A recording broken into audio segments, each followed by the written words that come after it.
तिरुपती लाडू वादाचा वणवा अयोध्येच्या राम मंदिरापर्यंत जाऊन पोहोचलेला आहे। राम मंदिरामधील प्रसादाचे नमुने चाचणीसाठी पाठवण्यात आलेले आहेत।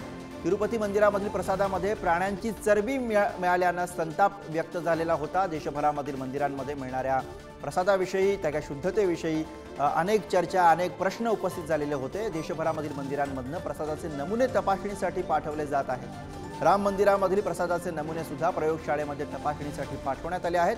तसंच अयोध्येमधील संतांनी बैठक घेऊन बाजारातून खरेदी केलेला प्रसाद मंदिरांमध्ये देवाला अर्पण करू नये असं आवाहन केलेलं आहे।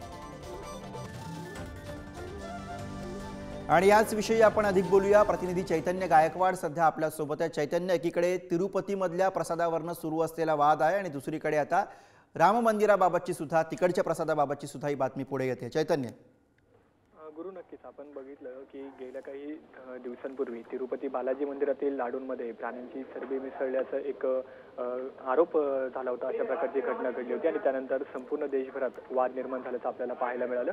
आणि आता या घटनेनंतरच आता देशभरातील जी काही अनेक मोठी मंदिरं आहेत त्या मंदिरांमध्ये केल्या जाणाऱ्या प्रसादाच्या शुद्धतेवर आणि पावित्र्यावर देखील आता प्रश्न किंवा शंका देखील उपस्थित केल्या जातात असं आपल्याला म्हणता येईल। आणि ह्या घटनेनंतर आता देशभरातील अनेक मंदिरं ही अलर्ट झाल्याचं आपल्याला पाहायला मिळते आणि यातूनच आता अयोध्येतील श्रीराम मंदिरातील प्रसादाचे नमुने देखील प्रयोगशाळेत तपासणीसाठी पाठवण्यात आलेले आहेत।